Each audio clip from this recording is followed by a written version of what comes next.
Excellences, Monsieur le Président de la République, Excellences, Monsieur le Premier ministre, Messieurs les ministres d'État, Mesdames, Messieurs les ministres, Mesdames, Messieurs, il me revient la charge et l'honneur, évidemment, de vous livrer le communiqué final des travaux de ce premier séminaire gouvernemental. Du 5 au 6 juillet 2011, au Palais présidentiel, s'est tenu un séminaire gouvernemental sous la présidence de son Excellence, M. Alassane Ouattara, président de la République. Les travaux ont été conduits par le Premier ministre, ministre de la Défense, M. Soro Guillaume. L'objectif visé était d'arrêter les lignes directrices de l'action du gouvernement et de faire un état exhaustif des actions majeures à réaliser par les départements ministériels pour les 6 mois à venir, à savoir de juillet à décembre 2011. Ce séminaire a enregistré la participation de tous les membres du gouvernement, à l'exception du ministre de la Promotion de la Jeunesse et du Service civique en mission. Le séminaire s'est déroulé en 3 phases. La cérémonie d'ouverture, les travaux, la cérémonie de clôture. 1. La cérémonie d'ouverture. La cérémonie d'ouverture a été marquée par 2 interventions. L'allocution introductive de M. le Premier ministre, ministre de la Défense, et le discours d'ouverture de son Excellence, M. le Président de la République. Le Premier ministre, ministre de la Défense, a d'entrée de jeu situé le cadre et le contexte de ce séminaire qui témoigne de la volonté du Président de la République d'inculquer et de célébrer les valeurs de bonne gouvernance. Il a ensuite rappelé les objectifs du séminaire qui visent l'élaboration d'un programme de travail semestriel du gouvernement. Le Premier ministre, instruit en cela par le Président de la République, a insisté sur la nécessité pour les ministres de proposer des actions qui tiennent compte du quotidien des populations ivoiriennes. Il a, en outre, donné des précisions sur les préparatifs et le déroulement du séminaire. Il a enfin remercié les membres du gouvernement pour leur présence et les a invités à travailler dans un esprit de convivialité.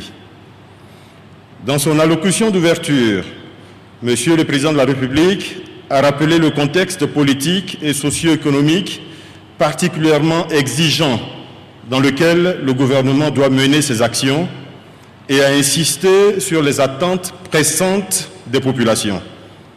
Il a exprimé tout l'intérêt qu'il accorde à ce séminaire gouvernemental et souhaité que l'accent soit mis sur les secteurs prioritaires définis dans les axes stratégiques dans lesquels il a souhaité inscrire son action. Monsieur le Président de la République a par ailleurs insisté sur la rigueur et la recherche de l'efficacité qui doivent guider toutes les initiatives et actions des ministres, et ce, afin de relever les nombreux défis qui se présentent au gouvernement dans le contexte actuel et d'apporter des changements notables et qualitatifs dans la vie des Ivoiriens. C'est sur cette note que Monsieur le Président de la République a ouvert le séminaire gouvernemental. 2. Les travaux. Ils se sont déroulés en plénière en alternant les exposés, les questions et les observations, ainsi que leurs réponses.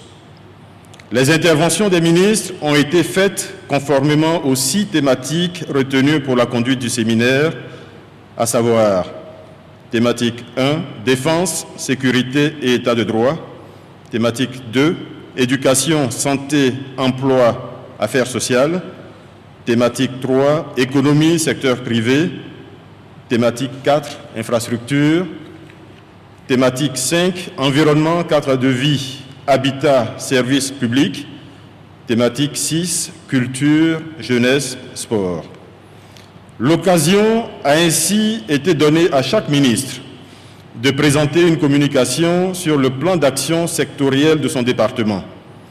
Plus précisément, les présentations ont consisté, pour chacun des ministres, à rappeler les principales missions dévolues à son département, identifier les axes stratégiques dans lesquels s'inscrivent son action, expliquer les choix opérés et les options prises pour leur réalisation, proposer les actions les plus urgentes à mettre en œuvre avec des ordres de priorité, évaluer l'incidence financière des dites actions. Les différentes interventions ont été suivies d'échanges qui ont permis au ministre d'apporter des éléments de réponse aux préoccupations exprimées. À l'issue des travaux, les conclusions et recommandations principales ci-après ont été formulées. Au titre de la thématique défense, sécurité et état de droit, renforcer la lutte contre le phénomène du racket sous toutes ses formes, assurer plus efficacement la sécurité des personnes et des biens, avec un accent particulier mis sur la lutte contre les braquages, l'identification biométrique des éléments des forces ivoiriennes et leur dotation en moyens conséquents, la sécurisation des zones industrielles, la sécurisation de l'ouest du pays. Traiter diligemment la question des ex-combattants et des ex-miliciens. Clarifier la notion de victime de guerre. Moraliser le milieu judiciaire. Redynamiser la diplomatie ivoirienne.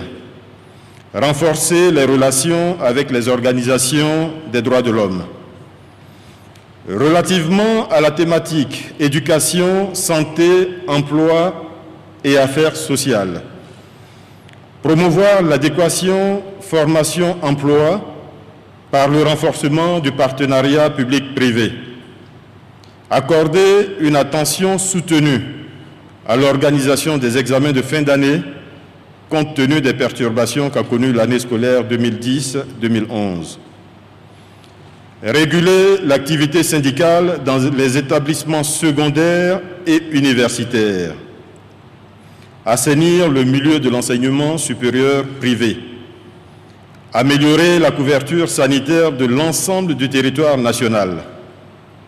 Élaborer une vraie politique du prix du médicament.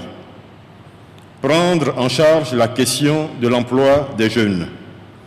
Faciliter l'adoption par ordonnance du Code des personnes et de la famille. Mieux prendre en compte la transversalité du genre dans les secteurs publics et privés.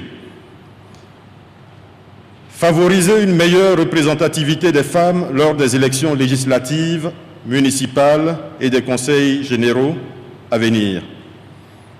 Prendre les textes de ratification et d'application sur les droits des enfants. Au chapitre de la thématique économie, secteur privé, produire des statistiques socio-économiques fiables et les actualiser régulièrement. Réaliser le recensement général de la population et de l'habitation. Reprendre la pratique de la planification stratégique. Redimensionner le découpage administratif des régions en prenant en compte leur viabilité économique. Impliquer le secteur privé dans la mobilisation des ressources financières. Renforcer les capacités des ministères en matière de captation des flux financiers extérieurs. Achever la réforme de la filière café-cacao. Publier les résultats de l'audit sur la filière café-cacao. Initier des rencontres interministérielles périodiques sur les fondamentaux de notre économie. Envisager des réallocations dans le budget 2011 pour tenir compte des actions prioritaires validées dans le cadre du séminaire gouvernemental. Prendre les mesures nécessaires pour augmenter les capacités nationales de production d'énergie afin d'éviter tout risque de délestage. Publier régulièrement les chiffres sur la production et la commercialisation des ressources pétrolières et minières du pays. S'agissant de la thématique infrastructure, régler définitivement le problème des cessions illégales de terrain dans les zones portuaires, aéroportuaires et celui de l'occupation illégale des emprises des routes et ponts. Améliorer la sécurité aéroportuaire pour obtenir la certification de l'aéroport Félix Houphouët-Boigny. Développer et diversifier les réseaux de transport, notamment la voie ferrée, ainsi que les voies inter-États. En ce qui concerne la thématique environnement, cadre de vie, habitat et services publics, faire des études approfondies relativement aux conséquences des déchets toxiques sur les populations, inventorier le patrimoine de l'État tant en Côte d'Ivoire qu'à l'extérieur, faire appliquer la réglementation en vigueur relative à la création d'espaces verts, mieux encadrer les importations de véhicules et matériels électroniques d'occasion, développer les plantations villageoises d'arbres et promouvoir le reboisement, envisager, en collaboration avec le ministère de l'Éducation nationale, la possibilité de faire planter un arbre à chaque enfant par an. Envisager la suspension temporaire de l'exploitation des forêts et procéder à un état des lieux. Relancer le projet de création d'un centre d'enfouissement technique des déchets hors d'Abidjan. Envisager la construction de villas d'hôtes à Abidjan et Yamoussoukro. Constituer des réserves foncières à affecter aux grands projets du gouvernement en matière de logement social et d'encouragement de l'industrie. Relancer l'habitat rural. Relancer la politique de location-vente en matière d'habitat. Envisager la réglementation des coûts et conditions de location d'habitation. Relativement à la thématique culture, jeunesse, sport, développer le partenariat avec le secteur privé pour financer le secteur du tourisme et de l'hôtellerie. Mettre un accent particulier sur la formation d'un personnel de haut niveau en matière de tourisme et d'hôtellerie. Développer le tourisme intérieur. Remettre à niveau les sites touristiques existants. Développer le partenariat avec les grandes entreprises pour la promotion du sport en Côte d'Ivoire. Développer le partenariat avec le secteur privé pour la modernisation des médias publics. Engager la libéralisation de l'espace audiovisuel. Mettre en place un cadre pour la prise en charge et la protection sociale des artistes et des sportifs. D'un point de vue général, Monsieur le Premier ministre, ministre de la Défense, a recommandé au ministre l'exploitation judicieuse des archives disponibles et des études déjà réalisées dans leurs secteurs respectifs. Il a invité les membres du gouvernement à la recherche de l'excellence et à la célérité dans la prise en charge des préoccupations urgentes des populations ivoiriennes. À cette fin, il a encouragé les ministres à faire en sorte que leurs actions soient perceptibles par les populations. 3. La cérémonie de clôture. La cérémonie de clôture a été marquée par 3 temps forts: l'intervention de Monsieur le Premier ministre, ministre de la Défense, la lecture du communiqué final par le ministre porte-parole du gouvernement et tout à l'heure le discours de clôture de son Excellence, Monsieur le Président de la République. En conclusion, au terme de 2 jours de travaux, un rapport général a été rédigé et sera transmis à son Excellence, Monsieur le Président de la République, par la voie hiérarchique. Ce séminaire a été l'occasion d'échanges enrichissants sur les actions prioritaires à mener par le gouvernement pour les 6 prochains mois. Le gouvernement se félicite de l'esprit de convivialité qui a prévalu tout au long des travaux, de la richesse des contributions et de la solidarité dont ont fait preuve l'ensemble des membres du gouvernement. Fait à Abidjan le 6 juillet 2011, le gouvernement. Je vous remercie.